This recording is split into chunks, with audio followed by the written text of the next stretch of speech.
निशिगंधावाड यांच्याकडे एक आजोबा भंगार न्यायला आले. त्यावेळी त्या लहान होत्या. आजोबांची गरिबीची परिस्थिती पाहून त्यांनी कपाटात ठेवलेल्या कानातल्या हिऱ्याच्या कुड्या देऊन टाकल्या. कुड्या निशिगंधा यांच्या आईला त्यांच्या पणजीने दिलेल्या होत्या. आई आणि इतर मंडळींनी नंतर कुड्या गायब झाल्याचं पाहून घरात अगदी गोंधळ उडाला.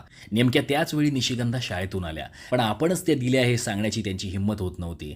मात्र आईने त्यांना विश्वासात घेतल्यावर काय घडलं हे त्यांनी खरं खरं सांगून टाकलं. एका दिवशी ते आजोबा घरी आले आणि त्यांनी आईला कुड्या परत केल्या. मी दुसऱ्याच दिवशी आजारी पडल्याने मला येता आलं नाही म्हणत त्यांनी क्षमा मागितली.